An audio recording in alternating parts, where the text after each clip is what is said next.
Halo rekan-rekan, berjumpa kembali bersama saya di channel TJJ Review.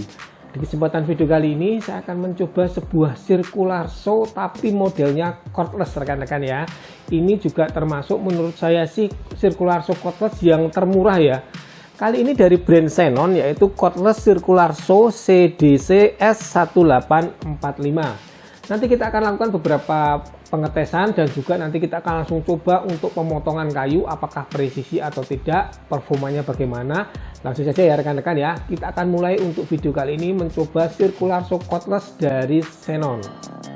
Oke rekan-rekan, ini adalah kemasan dari circular saw Xenon cordless circular saw, modelnya CDC S1845.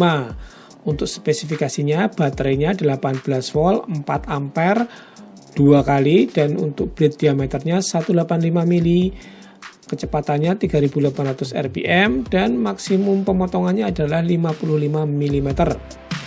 Kita akan segera buka saja ya, saya juga sudah penasaran sih bentuknya seperti apa untuk mesin circular saw ini. Oke, kita akan keluarkan dulu ya semuanya rekan-rekan ya dari part dan aksesorisnya. Nanti kita akan cek satu persatu setelah semuanya ada di luar. Oke, kurang lebih seperti ini semuanya sudah saya rapikan. Yang pertama ini ada buku manual instruksi. Ini khusus untuk cara penggunaan dalam bahasa Inggris. Kemudian ini adalah untuk parallel guide, terbuat dari besi. Kemudian kita ukur dulu, ini 2,3 mm untuk tebalnya. Ini kunci L untuk pemasangan blade. Kita akan cek untuk baterainya ya rekan-rekan ya. Bodinya dari plastik dan ini sama dengan model yang untuk gerinda juga ya. Jadi bisa bertukar nanti ya rekan-rekan. Nah ini 18 volt 4 Ah. Ini untuk penguncinya di bagian depan, sama persis ya dengan yang model gerinda kemarin. Tidak ada indikator baterai, lumayan berat juga. Sekarang kita akan cek untuk adaptornya atau charger, ada indikatornya, bahan dari plastik, tidak terlalu berat. Untuk jacknya ini untuk ke bagian baterainya, ini untuk ke steker listriknya. Untuk kapasitas dari charger ini adalah untuk tegangan standar ya, 1 ampere untuk di 220 voltnya, outputnya 18 volt 2,4 ADC. Oke, untuk blade-nya ini agak menarik ya rekan-rekan ya, dari Molar untuk blade-nya. Ini TCT 7 in 80T ya, ini rapat banget rekan-rekan untuk giginya. Dan ini adalah yang model thin curve ya, berarti untuk tipis untuk penampangnya. Ini rapat banget loh ini untuk mata gergajinya. Oke rekan-rekan, kita akan cek untuk bodi-bodinya ya. Ini aluminium untuk rangka-rangka bagian depan ini. Aluminium semua, dan ini untuk base plate-nya dari besi yang dilipat, untuk cover plate-nya sama. Ini untuk bodi dari motornya, ini plastik, finishingnya oke juga. Kemudian bagian atas ini dilengkapi dengan karet, bagian handle depan juga ada, jadi lengkap. Ini ada karetnya sampai belakang, jadi dipegang tidak licin. Oke, untuk tebal dari cover blade-nya ini kita ukur 1,5 mili, dan untuk base plate-nya adalah 2 mili ya rekan-rekan ya. 2 mili. Kemudian ini pergerakannya lancar, bisa balik normal. Kemudian ini ada lubang untuk pengeluaran debunya. Ini as tengahnya. Kemudian ini bagian pengunci belakang, jadi penguncinya ini depan belakang, jadi lebih stabil nanti. Ini kita bisa atur untuk tingkat kemiringannya maksimum sampai 45 derajat. Ini untuk pemotongan bevel ya. Kita bisa kencangkan depan belakang, jadi ini lebih kuat ya. Selanjutnya ini bagian depan ada slot untuk memasukkan dari parallel guide untuk pemotongan lurus. Nah seperti ini, kita bisa kencangkan, kita bisa posisikan di kiri ataupun di kanan untuk parallel guide-nya. Kemudian ini ada untuk posisi guide untuk pemotongan 0 derajat dan juga untuk 45 derajat. Untuk konektor baterai ada di bagian belakang, kita tinggal pasang untuk baterainya, kita dorong ke arah dalam saja. Nah seperti ini. Untuk switchnya ini untuk locknya adalah untuk on ya, jadi kita pencet locknya dulu baru bisa dinyalakan. Ini untuk pengaman karena ini kan sistem baterai ya. Oke, ini ada beberapa spesifikasi yang ditulis di sini. Ini sudah brushless ya rekan-rekan ya, udah untuk motornya nggak pakai carbon brush lagi. Ini tertulis di bagian depan sini brushless motor. Oke, selanjutnya ini untuk mengatur dari ketinggian atau kedalaman potong mata blade-nya. Ini bisa kita kendorkan, kemudian bisa kita tarik ke bawah. Nah, ini bisa untuk mengatur tingkat kedalaman pemotongan. Sekarang kita pasang dulu untuk mata blade-nya. Kita sesuaikan dengan arah putaran dinamonya ya, jangan sampai terbalik nanti tidak bisa motong. Oke, kita pasang dan kita kunci. Setelah itu kita kencangkan menggunakan kunci yang sudah tersedia. Ini untuk cover blade-nya agak goyang sedikit ya rekan-rekan ya. Selanjutnya kita akan ukur untuk mata blade-nya ini dengan base plate. Ini 3,27 di bagian depan. Kita akan ukur di bagian belakang selisihnya jauh atau tidak. Di sini 34,1, jadi sekitar 1,5 mili ya selisih depan dan belakang.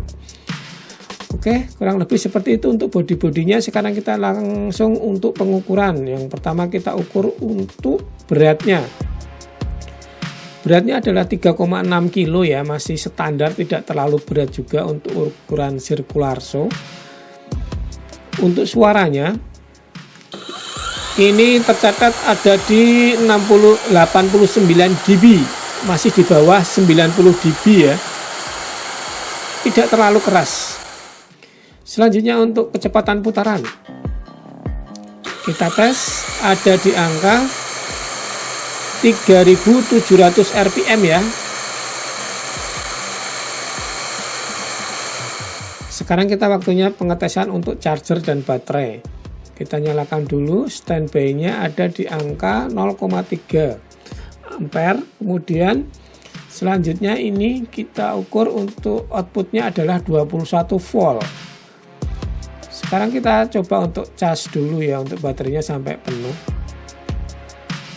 Oke, sampai penuh ini nanti sudah menyala dan ini tertera untuk daya pengecasan adalah 15 watt. Oke, ini sudah penuh untuk baterainya. Sekarang tinggal kita akan ukur untuk baterai. Untuk tegangannya ini setelah penuh adalah 20 volt ya, berarti bukan 18 ya, 20 volt untuk baterainya. Sekarang kita akan lakukan percobaan untuk pemotongan kayu jati Belanda. Ini papan sekitar 19 mili ya. Lancar, tidak ada masalah, cuma memang powernya tidak sebesar dengan circular saw listrik. Ini agak sedikit turun ya rekan-rekan ya, karena memang menggunakan baterai, tapi masih lancar untuk pemotongan dari kayu jati Belanda yang papan seperti ini, tidak ada masalah. Sekarang ini untuk hasilnya benar-benar halus rekan-rekan ya, karena tadi mata blade-nya kan 80T ya, jadi benar-benar halus untuk pemotongannya. Sekarang kita akan coba untuk yang lebih tebal ya, sekitar 3 cm ini untuk tebal kayunya. Masih lancar, tidak ada masalah, tidak ada penurunan performa ya saat kita gunakan untuk memotong tebal. Kita coba beberapa kali dulu untuk pemotongan kayu jati Belanda dengan ketebalan 3 cm. Sekali lagi.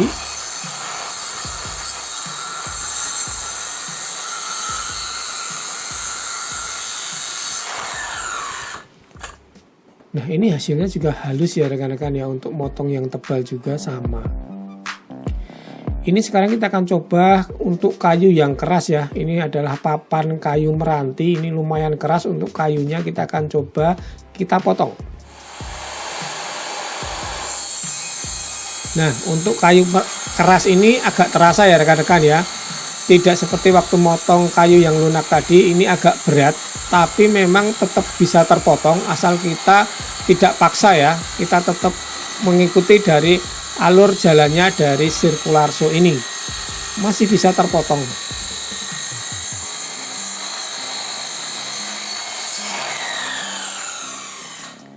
Oke, dan ini hasilnya rekan-rekan, halus banget.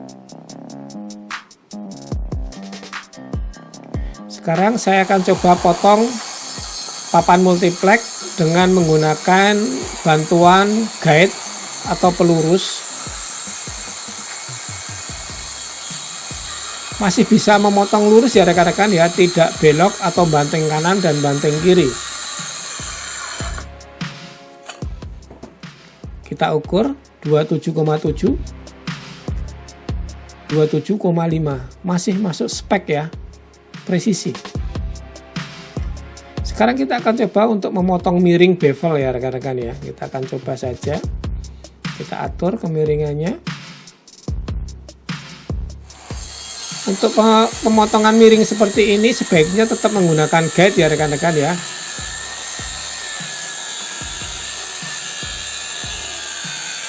Oke, lancar, tidak ada masalah. Untuk pemotongan bevel miring seperti ini juga hasilnya rata dan lurus, bagus. Ini jika kita gabungkan.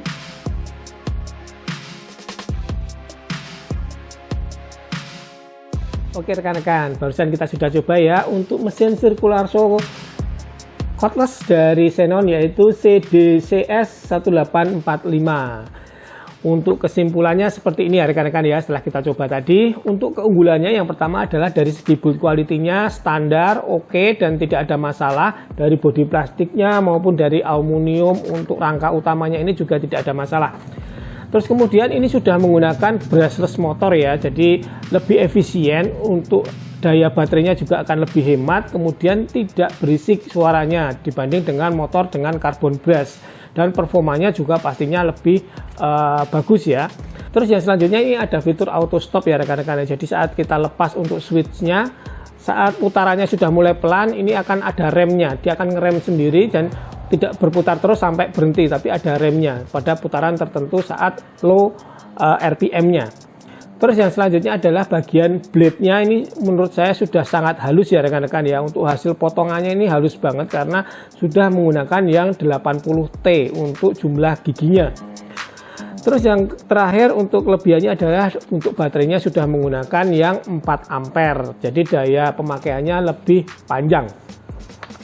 Tapi ada beberapa kekurangan juga ya rekan-rekan ya. Yang pertama adalah dari mata blade-nya terhadap base plate-nya itu tidak terlalu center antara bagian depan dan bagian belakang. Itu ada selisih sekitar 1,5 mili ya antara bagian depan dan bagian belakang. Tapi setelah saya coba tadi untuk memotong menggunakan guide, tidak belok ya rekan-rekan ya, tidak belok dan tidak jepit, jadi tetap bisa lurus. Jadi sudah kita coba untuk pengukuran juga hasilnya presisi. Terus yang selanjutnya memang untuk cover blade-nya ini agak goyang ya rekan-rekan ya, agak goyang tapi tidak berpengaruh terhadap hasil juga sih. Terus yang terakhir untuk kekurangannya menurut saya adalah chargernya. Walaupun ditulisnya itu chargernya 2,4, tapi setelah kita ukur tadi menggunakan alat pengukur, setelah kita hitung hanya di bawah 1 ampere ya rekan-rekan ya, karena 15 watt dibagi 21 volt itu hanya 0,8 lah, sekitar di situ 0,8 ampere, jadi masih di bawah 1 ampere. Jadi untuk pengecasannya mungkin masih agak lama. Oke, untuk kesimpulannya seperti itu. Dari segi harga ini menurut saya sudah coba banding-bandingkan dari beberapa merek, ini memang termurah ya rekan-rekan ya yang saya temukan. Kalau kita lihat perbandingan saja ya rekan-rekan ya, kalau ini kan 1.300.000-an, kalau NRT Pro itu sudah 1,4 lebih, kemudian Crisbo itu 1,6, terus Inco itu malah di atas 2 juta, jadi ini yang paling murah. Jadi untuk kesimpulan akhirnya buat rekan-rekan yang mungkin tertarik dengan brand dari Xenon ini, menurut saya masih worth it ya. Dengan harga yang termurah kita bisa mendapatkan mesin circular saw yang tidak jelek-jelek amat ya rekan-rekan ya. Kita sudah coba untuk pemotongan sampai motong kayu meranti pun tidak masalah, asal jangan kita paksa, kita hajar seperti itu ya. Jadi kita sekuatnya saja, jadi senormalnya saja untuk menggunakan mesin circular saw model cordless seperti ini. Oke rekan-rekan, kurang lebih seperti itu ya untuk review kita kali ini mesin circular saw cordless dari Xenon. Semoga dapat menjadi inspirasi, menjadi informasi dan juga referensi buat rekan-rekan sekalian yang sedang mencari mesin circular saw model cordless. Buat rekan-rekan yang sudah menonton video ini, jangan lupa diklik dulu tombol subscribe-nya. Yang suka dengan video ini silahkan klik like, yang tidak suka mau dislike juga tidak apa-apa. Sampai berjumpa di video selanjutnya dari channel TJJ Review. Terima kasih, tetap semangat dan jangan lupa ngopi.